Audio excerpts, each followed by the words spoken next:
I will explain you what is database. मैं आप लोगों को एक्सप्लेन करता हूँ डेटाबेस क्या है। अभी डेटाबेस की जरूरत क्या है। अभी सदियों से हम जो रिकॉर्ड करने के लिए भी हम office when we go to government office and our schools, we have information, our information is registered. Have you seen that the government and the schools and all the organization, they were handling their information in the form of registered, so they have to keep it year wise, and it was very hectic. So then the IT guys came and they started the electronic database. Database basically क्या है? Database जो क्या है ना, वो data जो है हमारा, उसको कलेक्ट करके रखता है। मतलब जो सारा डेटा इंफॉर्मेशन है, अभी समझो मैं कोई एक कंपनी चला रहा है, उस कंपनी में एम्प्लॉयज हो सकते हैं, कौन सा डिपार्टमेंट है, कौन सा सेल्स है, बहुत सारा है। तो वो फॉर्म में और वो डेटा रखता है। तो डेटा भी किस फॉर्म में स्टोर करता है? वो टेबल की फॉर्म में। अभी आपने एक्सेल देखा होगा, एक्सेल्स में देखा होगा, कॉलम रहती है, रोज रहते हैं। तो एक एक्सेल में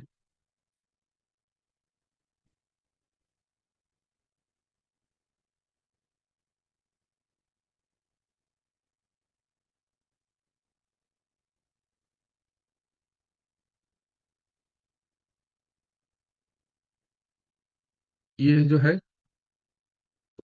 कॉलम है, इसमें भी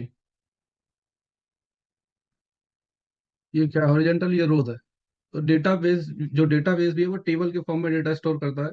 जो हम देख सकते हैं, वैसे तो वो अपना उधर लॉजिकल डेटा फाइल्स में, टेबल स्पेस में स्टोर करता है। तो ये फॉर्म में स्टोर करता है। तो जिससे इससे फायदा क्या है ना, अभी फाइल्स में हमारा रहता है, हजारों फाइल्स हो जाती है। अभी कोई डेटा अगर हमें फैच करना है, then what we have to do, we have to find the all the files and we can not analyse the data. तो इसमें क्या है ना, पूरा डेटा एक साथ आ जाता है अभी डेटाबेस में। तो ये database is organise collection of structure information data typically stored in electronically in a computer system. तो पूरा जो डेटा है उसको स्टोर करते हैं।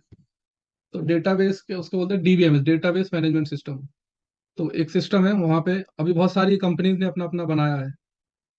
ऑरेकल ने बनाया है, माइक्रोसॉफ्ट ने अपना बनाया है, एसक्यूएल है, बहुत सारी कंपनी है जिसने अपना अपना बनाया। साइबेस है, नो एसक्यूएल है, ऑब्जेक्ट ओरिएंटेड डेटाबेस है, डिस्ट्रीब्यूटेड है, डेटा वेयरहाउस है।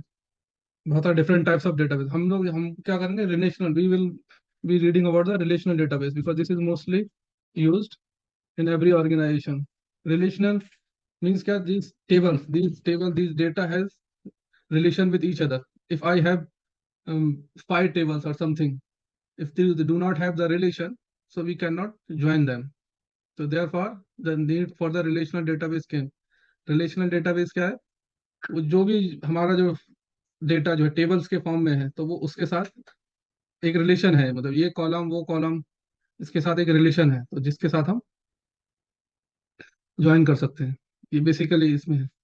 डेटाबेस में अभी क्या, ओ एल टी पी रहता है, ओ एल ए पी रहता है। O L T P online transaction processing, और online analytical processing. Online transaction processing अभी when we are using, if you anybody everybody is nowadays using e-commerce. If you see e-commerce, we if we go to any site, Amazon, any e-commerce site, we there are daily lots of transactions are going on, or and simultaneously maybe thousands of transactions going on. For this purpose we need a fast database. So for that we use OLTP database. So what this is, it is fast real time daily operation. Whenever we go for any e-commerce site and we order something, it will take just seconds. We just add our grocery and something whatever we require, and we go to the payment page, just do the payment and it's done, and our order is placed. So this is real time. In the bank also, whenever we have to transfer the money, we just select any account and we transfer the money, and money is transferred in the real time. So this is so fast transaction. For that we cannot have that, so that data side should be reduced. So we are in that form, we are not having that, the system is not having too much data in that. अभी अगर बहुत ज्यादा data हो जाएगा तो फिर data इतना fast process नहीं कर पाएगा। अभी बैंक में भी आपने देखा होगा, अगर आपको पुराना वाला कोई इतना स्टेटमेंट करना है, तो वो अलग से ऑप्शन देता है कि ये वाले ऑप्शन में जाओ, यहाँ से जाके अपना पुराना डेटा आप लो। क्यों? क्योंकि वो उसने उसको अलग रखा रहता है। अगर पूरा डेटा एक साथ रखेगा तो वो इतना फास्ट प्रोसेस नहीं हो पाएगा। दूसरा होता है O L A P, online analytical processing. ये कहाँ यूज होता है? Warehouses, E T L आप लोगों ने सुना होगा। ये बहुत हाई डेटा रहता है वॉल्यूम में। इसमें मतलब फास्ट डेटा अपडेट नहीं होता है, बैच में आता है। ये सब किसके लिए, एनालाइज के लिए यूज होता है। अभी कोई कंपनी है जिसका पूरा डेटा है, उसको कुछ एनालिसिस करना है पुराने डेटा पे, तो वो वहां से लेके वो डेटा पे यूज करते हैं इस। तो ये pro focus on complex long running queries for business intelligence and reporting. तो रिपोर्ट कहीं बनाना है कोई पुराने डेटा की, तो वो ये डेटा अलग से ही वो उसमें रखते हैं और वो एक स्कीमा बना के वहां से ये सब करते हैं। Data is collection. Importance of data. Data is a collection of information gathered by observation, measurement, research, or analysis. Data is not only used for past record. Now, by analyzing data, business can be increased. Uh, by analyzing data, leaders can have top-down view that will highlight weakness, obstacle in process. Data business can build a better understanding of customer behavior and requirement. In healthcare industry, data can support in research, new treatment, understanding the pattern. And if you see nowadays, AI and ML are in the hot topic. How this AI is learning? AI is learning with the data. Without data, AI cannot learn anything.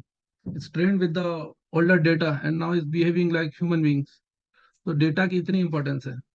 अभी कोई company है, बहुत बड़ी company है, सोचो Starbucks है। Starbucks है thousands of outlets.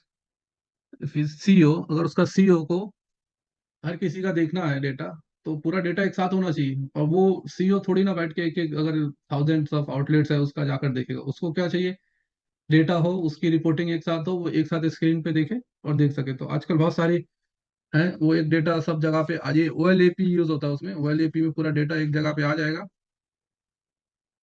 और वो क्या कर सकते हैं, वो डेटा को एनालाइज कर सकते हैं, कोई भी रिपोर्ट बना के। आजकल बहुत सारी रिपोर्ट्स हैं।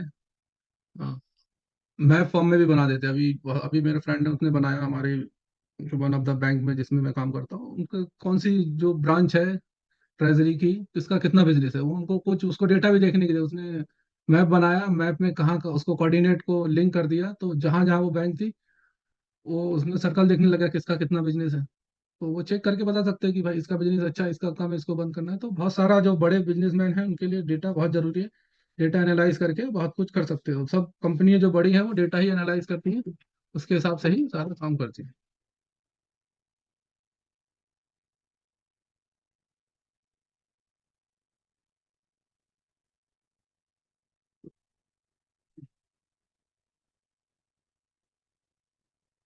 हाँ, तो ये हो गया डेटा। तो हमारा मोस्टली, हाँ, हमारा जो टॉपिक है वो SQL है। We will try to this NoSQL unstructured database mostly nowadays used in these social media sites, because we do not know what is be uploaded on anything, because there is no limit for the what we are uploading. Now we are coming to, we will mostly will learn SQL query. What is SQL query? Actually, database, in the database, data is stored, but for that data we have to manipulate it. So we need something, some language, so we can communicate with that data. So IBM created a language structure query 1970, through which we can communicate with all the databases. Through SQL, we communicate most of those who are now SQL, those are RDBMS database. We can communicate with this SQL query. So this is structured query language. The data is stored in the database, and we can edit that data, we can select that data, modify anything we can do. For this language, we will go to the in this SQL. These are three types of transaction. What we can do. If some data is there, what we need, we have to fetch that data. So there is a command select from which we can fetch the data from the database. And there are some data. What we can do, we need to insert new data. We have to update the existing data. We have to delete what is the existing data. Or sometime we have, there is one command merge. In one command on conditional basis, we can insert or update the data. So these are data retrieval and select, through which we can select the data from the databases. Data मतलब जहां से हमको data fetch करना है, select करना है database से, तो उसके लिए सिलेक्ट कमांड यूज होगा। मॉडिफाई डेटा करना है, जो टेबल्स में जो डेटा हमारा स्टोर्स है उसको, जो वो मॉडिफाई जो है उसको हमको मॉडिफाई करना है, तो insert update TML, data manipulation. Language, DML command के थ्रू होगा, डेटा डेफिनेशन लैंग्वेज। तो डेटा है, डेटा को हम स्टोर करते हैं जो आरडीएमएस टेबल्स के फॉर्म में। तो वो जो टेबल्स हैं उनको भी क्रिएट करना होगा, उनको भी अल्टर करना होगा, उनको भी ड्रॉप करना होगा। तो उसके लिए डेटा डेफिनेशन लैंग्वेज, जिसमें क्रिएट है, अल्टर है, ड्रॉप है, रीनेम है, ट्रंकेट है। ट्रांजैक्शन कंट्रोल, अभी कुछ कोई डेटा में हमने इंसर्ट किया, तो वो फॉरेन है, मतलब वो उसको कंट्रोल भी करना है कि मतलब मैं चाहूँ तभी वो डेटाबेस में सेव हो, मैं नहीं चाहूँ तो नहीं हो। मुझे अगर रोल बैक करना है तो रोल बैक, तो वो ट्रांजैक्शन कंट्रोल, कोई ट्रांजैक्शन किया उसको डेटाबेस में कमिट करना है या नहीं करना है, उसको भी हमारे पास कंट्रोल है। तो उसको, इसको इसलिए बोलते हैं transaction control.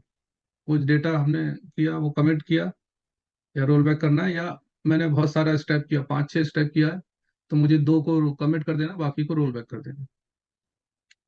Grand data control, अब जो मैंने हमारे जो ऑब्जेक्ट है जो बनाए वहाँ पे, जो टेबल्स है, प्रोसीजर है, इंडेक्स है, फंक्शन है, पैकेजेस है, वो दूसरी स्कीमा को उसको ग्रांट करना है, नहीं करना है। तो ग्रांट डेटा कंट्रोल करना है उसको, मतलब दूसरे को उसका एक्सेस देना है क्या नहीं देना है, या रिवोक करना है।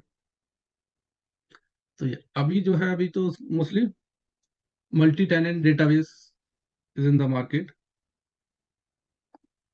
आई विल शो यू।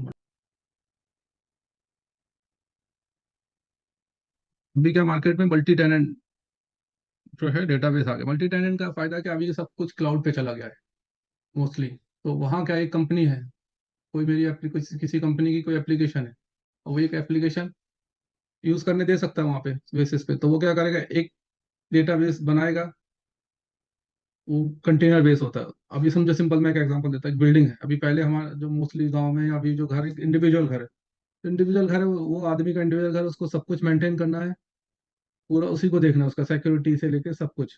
तो वो अच्छा भी है, लेकिन वो कॉस्टली है, उसका सब कुछ मेंटेन उसी को करना है। अब है बिल्डिंग, बिल्डिंग में क्या है ना, अपार्टमेंट है, सबका अपार्टमेंट अलग भी है, लेकिन बिल्डिंग कॉमन है। कुछ चीज है जैसे लिफ्ट है, लॉबी है, वो कॉमन है। मतलब हर आदमी की अपनी प्राइवेसी भी है, और एक बिल्डिंग में उसकी कुछ चीज कॉमन है, तो उसको बिल्ड जो सोसाइटी है वो मेंटेन भी कर रही है। वैसे ही मल्टी टेनेंट में है। मल्टी टेनेंट में क्या होता है, कंटेनर बेस्ड डेटाबेस है। तो एक कंटेनर क्रिएट होता है,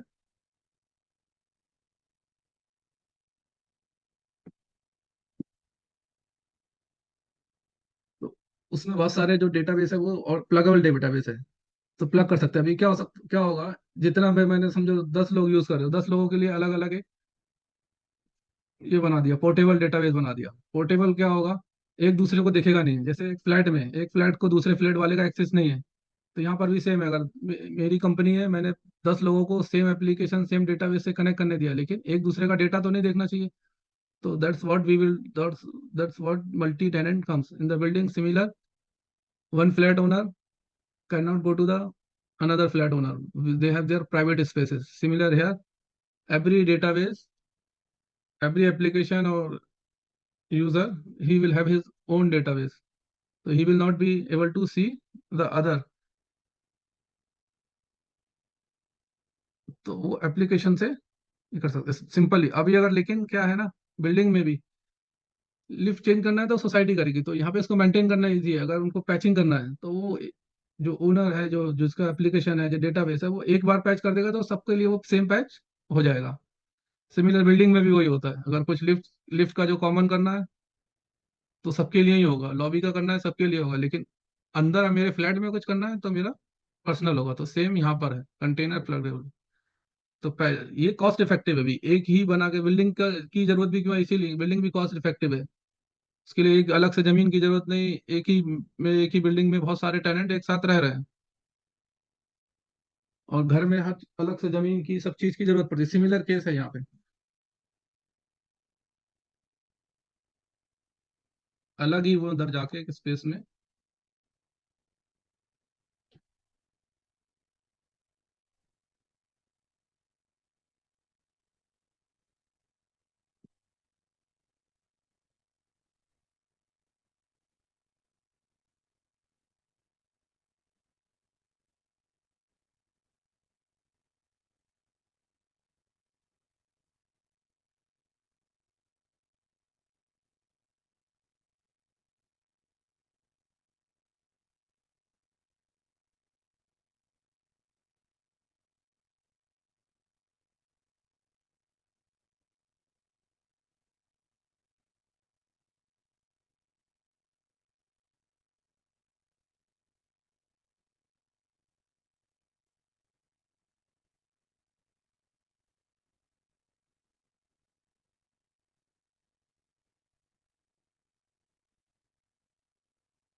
पता नहीं उसका टेबल है, वो वहाँ पे एक्चुअली लॉजिकली बना रहा है वो, वहाँ पे हमको ऐसा नहीं दिखेगा अभी।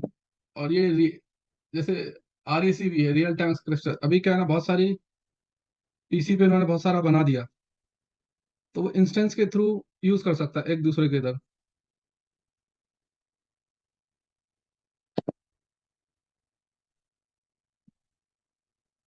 अब यहाँ पे कंटेनर जो है ना, कंटेनर को कोई डायरेक्टली कनेक्ट नहीं करता है, कंटेनर में कोई यूजर क्रिएट भी नहीं होता है। ये जो कंटेनर CVD जो रूट है, जो हमारा जो स्कीमा जो होगा करेक्ट होगा, वो PDB लेवल पे होगा, तो वो उसको जाके उसके साथ प्लग कर देता है। सिंपल, एक जैसे अभी आप फ्लैट ही देख रहे हो, एक बिल्डिंग तो बना दी है, लेकिन बिल्डिंग में जो फ्लैट है वो एक इंडिविजुअल एक सेक्शन बना रखा है, तो वैसे ही वो कंटेनर के अंदर उन्होंने उनके प्लगेबल डेटाबेस बना रखे हैं, तो उसको ही जाके वो कनेक्ट करेगा। देखो जैसे यहाँ दिया है उसने, HR का अलग अपना एक DB बनाया, वो रूट को जाके कनेक्ट करेगा, सेल्स वाले का अलग बनाया, ऐसे बहुत सारे वो मल्टीपल साइट, कुछ 4000 तक, ऐसे कुछ 4096 तक बना के वो कनेक्ट कर सकते हैं। तो अगर आपकी एक एप्लीकेशन है, आपने उसको होस्ट किया हुआ है। Visaris, sir. So this is only allowed on the cloud, huh? Cloud है ना, cloud we can create an our in house Yeah, from our application. database we'll connect, but this will be connecting to the cloud database, sir. Cloud, Jamal bhai, in-house also we can create cloud now. In our, if we see in our organization, they have created the Hmm. using the in-house similarly Yeah, yeah. through the Either network. it's in-house cloud or that's a private cloud or it's a public cloud. हाँ, In both, private cloud, public yeah, cloud. yeah. In both the Individual, there cases, is it's no a need for cloud this. only. Yeah, it's a cloud Yeah, only. this is for this is a So cloud just only. the purpose is like same like the cloud, how we are maintaining one server is there where multiple people can get the access. Or different instances will be created and it will serve for dedicated for each user or each client. So Application, this correct. the In same our way. banking also, bank Okay. also, there is only one database, Mm, and mm, all the application instances created on that database. They are not mm. creating multiple server for everyone. Right, Whenever right. we need, we go Yeah, there and just there create are our two, user. three things. Yeah, so two, three things which are very important here because when you go to the cloud, there is something called scalability or the flexibility is here. Like if today the memory I am using 100 GB, okay, and our application is demanding some more memory. So at runtime, it will allocate the memory to Allocate, they can allocate, the and they do not need uh, person for everything. If I have 100 PC, 100, so I need 100% to manage this. There is only at one place they can manage. If they have 100 PC, 100 server, so if they have to upgrade some patches, they have to upgrade on 100 servers or 100 PC. Here they will upgrade on one and it will be upgraded on the all. This is the manageability. Okay. Now we will move to our basic what we are here sure. to.